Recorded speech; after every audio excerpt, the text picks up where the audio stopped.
Film dimulai dengan memperlihatkan seorang wanita cantik bernama Emi Takada. Emi merupakan seorang istri dari bangsawan kaya. Dia seorang wanita yang cantik, anggun dan juga kaya raya. Walaupun kehidupannya benar-benar terjamin, ternyata selama ini Emi menutupi semua perlakuan buruk dari suaminya. Ia jarang pulang ke rumah, sehingga membuat Emi merasa begitu kesepian. Tak jarang suaminya kerap kali berbuat kasar kepadanya. Karena hal inilah yang membuat kehidupan Emi terasa begitu menyedihkan dan kurang kasih sayang. Di suatu hari, Emi sedang menjemput putranya dari asrama untuk berlibur di musim panas. Saat kemudian, seorang pemuda yang merupakan mahasiswa bernama Rio juga tiba di stasiun yang sama. Pemuda itu berniat untuk mendatangi sebuah resort bintang 5 bernama Takayama, yang posisinya tidak jauh dari rumah si Emi. Maksud dan tujuan Rio datang ke sana adalah untuk mencari pekerjaan paruh waktu di sana. Setibanya di sana ia pun melihat para ibu-ibu tajir yang sedang bermain tenis. Sesaat kemudian Rio pun sudah bersiap untuk menjalani pekerjaannya sebagai pelayan di resort tersebut. Di sini si bos pun mengatakan bahwa restoran mereka bekerja sama dengan salah satu keluarga kaya raya, yang besok akan mengadakan pesta di rumahnya. Ia pun menunjuk Rio untuk ikut bekerja di rumah orang kaya itu sebagai pramusaji. Keesokan paginya, Rio bersama rekan-rekannya mendatangi sebuah rumah mewah milik Kurizawa yang akan mengadakan sebuah pesta. Mereka pun langsung bekerja, memasak serta merias rumah mewah itu dengan makanan-makanan kelas internasional. Lalu di saat Rio sedang mempersiapkan meja, ia pun bertemu dengan si Emi yang merupakan pemilik rumah mewah tersebut. Singkat cerita akhirnya pesta pun dimulai, terlihat beberapa tamu penting turut hadir di dalam acara pesta tersebut. Bahkan pemimpin Jepang juga datang untuk memeriahkan acara. Di saat itu keponakannya Emi yang terlihat agak naksir dengan sosok si Rio. Pada awalnya pesta pun berjalan dengan lancar, hingga pada akhirnya makanan berat pun datang. Namun secara tidak sengaja Rio malah menjatuhkan makanan tersebut, dan akhirnya ia pun kena marah oleh si Kurizawa. Lalu saat berada di dapur, Rio juga terkena boge mentah oleh si chefnya. Untungnya Emi datang dan meminta mereka untuk tidak bertengkar lagi. Emi juga membantu untuk membersihkan luka yang ada di tangan si Rio. Sampai-sampai Kurizawa pun tidak sengaja melihat hal itu. Singkat cerita, setelah pesta selesai, Kurizawa pun menegur Emi atas kejadian yang baru saja ia saksikan. Lalu setelah itu Emi pun dibawa masuk kamar, dan langsung diajak untuk melakukan aktivitas bercocok tanam bersama si Kurizawa. Di keesokan harinya, Rio pun mendapat teguran dari pemilik restoran, dan ia pun dipecat dari pekerjaannya. Rio lantas bergegas menuju ke stasiun dengan berjalan kaki. Namun sebelum keberangkatannya, Rio menyempatkan diri untuk makan di sebuah kafe. Di saat sedang menyantap makanannya, ia pun terlibat cinlok dengan pengunjung kafe lainnya, dan gak perlu basa-basi. Rio langsung mengajak wanita itu untuk melakukan aktivitas bercocok tanam di alam bebas. Dan ternyata wanita tersebut merupakan keponakan Emi yang bernama Yuki. Lalu setelah itu mereka berdua pun berpamitan dan Rio pun melanjutkan perjalanannya menuju ke stasiun. Namun karena perjalanan kereta masih harus menunggu 1 jam lagi, Rio pun memutuskan untuk bersantai sembari menikmati secangkir kopi. Namun di saat itu secara kebetulan ia malah bertemu dengan si Emi. Dan ia pun langsung menghampirinya. Pemuda itu pun langsung meminta maaf atas kejadian kemarin. Namun tak disangka ternyata Emi ini merupakan sosok wanita yang baik. Bahkan ia juga meminta maaf karena secara tidak langsung dia jugalah yang membuat Rio dipecat. Di saat itu karena enggak enak sama si Rio dan tahu kalau Rio ini adalah seorang mahasiswa yang terpelajar. Ia pun menawarkannya untuk menjadi guru privat, sekaligus sebagai penjaga anaknya. Namun hanya selama liburan ini saja. Dan kebetulan Kurizawa suaminya sudah berangkat lagi ke Tokyo untuk bekerja. Karena Rio sedang membutuhkan uang, Rio pun akhirnya menerima tawaran itu. Hari itu juga mereka pun bermain, dan bersenang-senang bersama. Mereka berkuda, bermain petak umpet, mempelajari berbagai binatang, sampai mengajari Yuichi beberapa mata pelajaran. Semenjak kehadiran Rio, Emi pun mulai tersenyum kembali, dan hal itu benar-benar membuatnya merasa bahagia. Di keesokan harinya, Rio, Emi dan Yuichi pergi ke sebuah hutan untuk mencari seekor burung yang begitu disukai oleh Yuichi. Bermodal sebuah spiker yang bisa memancing burung-burung itu, ia pun mencarinya hingga masuk ke dalam hutan. Namun di saat itu Emi tiba-tiba merasa kedinginan, dan dengan sigapnya Rio pun langsung memeluknya, dan untungnya lagi tidak ada penolakan sama sekali dari si Emi. Di pagi harinya, Emi pun terus kepikiran kejadian di hutan tadi, sampai-sampai ia pun begitu terlihat menikmatinya.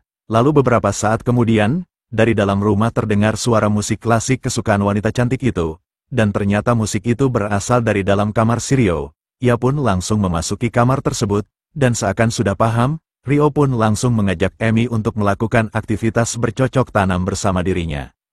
Singkat cerita, di sore harinya Kurizawa tiba-tiba pulang tanpa memberi kabar. Sepulangnya di rumah, Kurizawa pun terlihat sangat ingin melakukan aktivitas bercocok tanam dengan si Emi.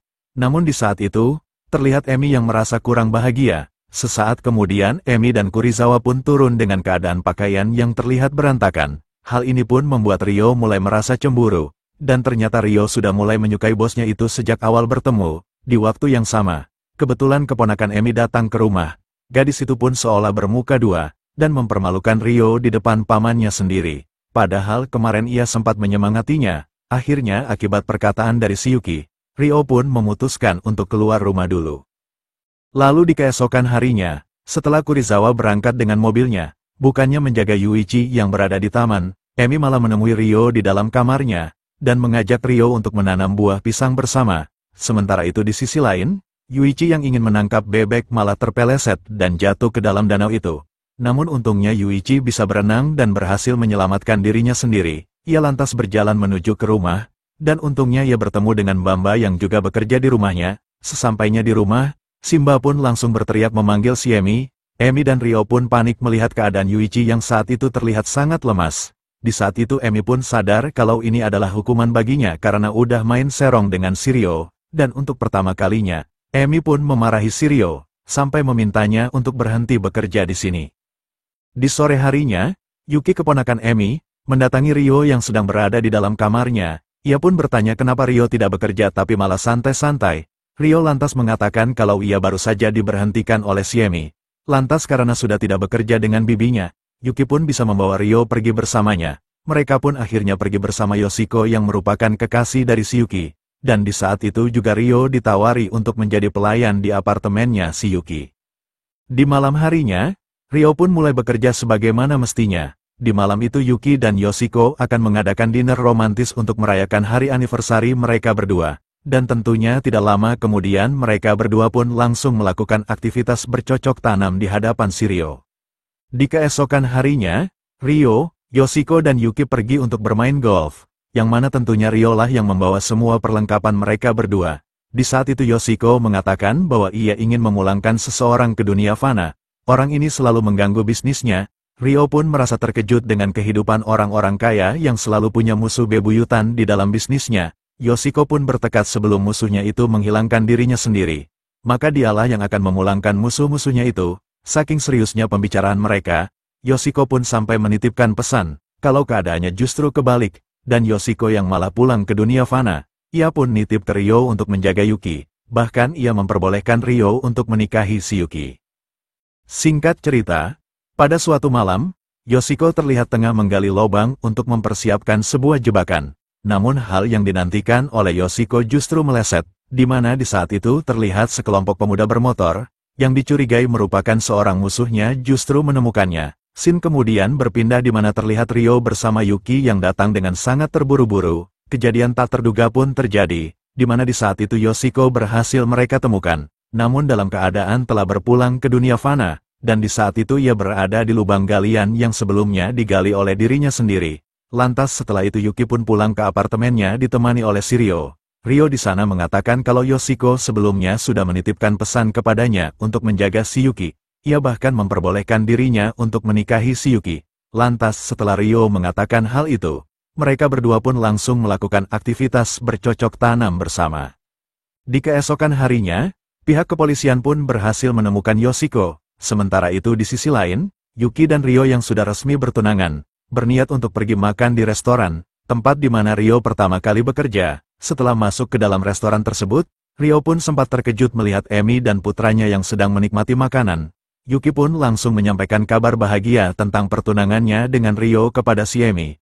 Yuki juga mengatakan kalau sebenarnya Yoshiko telah berpulang ke dunia fana. Emi merasa terkejut karena kejadiannya begitu cepat, dan di saat itu juga perilaku Emi pun langsung berubah. Beberapa hari pun berlalu, Emi kini terlihat kembali ke setelan pabrik yang selalu merasa kesepian dan juga sendirian. Namun sesaat kemudian, terlihat Ryo yang diam-diam menghampirinya. Ia pun menjelaskan bahwa pertunangannya dengan si Yuki karena suatu alasan. Ia sebenarnya sangat menyayangi si Emi. Ia pun langsung meminta maaf, dan menceritakan apa yang sebenarnya terjadi beberapa hari belakangan ini. Namun ketika itu Emi justru acuh dan tak mendengarkan perkataan dari si Rio.